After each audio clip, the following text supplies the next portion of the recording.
आज का सवाल हमें भेजा है पूनम जी ने। पूनम जी जो कि लखनऊ की रहने वाली हैं और इन्होंने लिखा है कि मेरी शादी को 5 साल हो गए हैं, लेकिन अभी तक मैं कंसीव नहीं कर पा रही।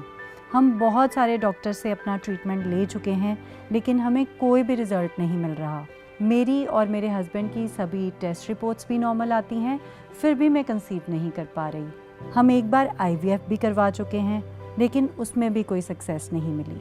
हमारे डॉक्टर हमें दोबारा से IVF कराने की सलाह दे रहे हैं, लेकिन हम फाइनेंशियली इतने स्ट्रॉन्ग नहीं हैं कि बार बार IVF का खर्चा उठा सकें। प्लीज़ हमें सही राह दिखाएं। जी ज़रूर। पूनम, सबसे पहले आपको ये जानने की ज़रूरत है कि आखिर ऐसा हो क्यों रहा है कि आपकी और आपके हस्बैंड की सभी टेस्ट रिपोर्ट्स नॉर्मल आने के बावजूद भी आप कंसीव नहीं कर पा रही हैं। पूनम, इस समस्या को अनएक्सप्लेन्ड इनफर्टिलिटी कहते हैं और इनफर्टिलिटी के टोटल केसेस में से 25% अनएक्सप्लेन्ड इनफर्टिलिटी के होते हैं, जिनका कि एलोपैथी में कोई कारगर इलाज नहीं है। डॉक्टर दिव्या, ये अनएक्सप्लेन्ड इनफर्टिलिटी क्या है? और इनफर्टिलिटी में से अगर 25% केसेस अनएक्सप्लेन्ड इनफर्टिलिटी के ही होते हैं, तो ये एक बहुत बड़ी रेशो है और मैं चाहूँगी कि आप इसके बारे में विस्तार से हमारे दर्शकों को बताएं। जी ज़रूर।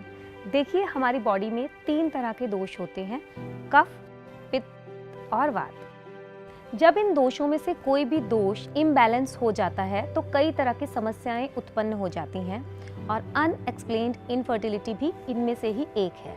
और इस बात का पता लगाना कि हस्बैंड या वाइफ दोनों में से किसकी बॉडी में इन दोषों का इम्बैलेंस है, ये आज के आधुनिक युग में संभव नहीं है। और आज के इस आधुनिक युग में हमारे पास कोई ऐसी टेस्ट मशीन नहीं है जिससे हम ये पता लगा सकें कि हमारी बॉडी में कौन कौन से दोष असंतुलित या इम्बैलेंस्ड हैं। यही एकमात्र कारण है कि जो कपल्स अनएक्सप्लेन्ड इनफर्टिलिटी की समस्या से जूझ रहे हैं, एलोपैथी में उसका कोई भी ट्रीटमेंट नहीं है।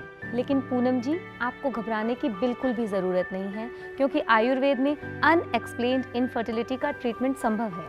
तो आप जल्दी से जल्दी कुलवर्धक मेडिसिन को मंगवाइए और उसका सेवन शुरू कीजिए, क्योंकि कुलवर्धक मेडिसिन में कुछ ऐसे हर्ब्स का कॉम्बिनेशन यूज़ किया गया है जो कि आयुर्वेद के अनुसार इम्बैलेंस दोषों को बैलेंस करने में बहुत सहायक है। इसलिए आप और आपके हस्बैंड जैसे ही इस मेडिसिन का इस्तेमाल शुरू करेंगे, आपके बॉडी के इम्बैलेंस दोष बैलेंस होंगे और आप जल्द से जल्द कंसीव कर पाएंगी। लेकिन एक बात का आपको खास ध्यान रखना है कि अनएक्सप्लेन्ड इनफर्टिलिटी के ट्रीटमेंट में आपको और आपके हस्बैंड को एक साथ इलाज शुरू करना है, क्योंकि हम ये नहीं जानते कि आप दोनों में से किसकी बॉडी में दोष इम्बैलेंस्ड है। इसलिए आप कुलवर्धक मेल और कुलवर्धक फीमेल मेडिसिन मंगाकर आप और आपके हस्बैंड इन मेडिसिन का इस्तेमाल शुरू करें और मैं उम्मीद करती हूँ कि जल्दी ही आपके माँ बाप बनने का सपना पूरा होगा।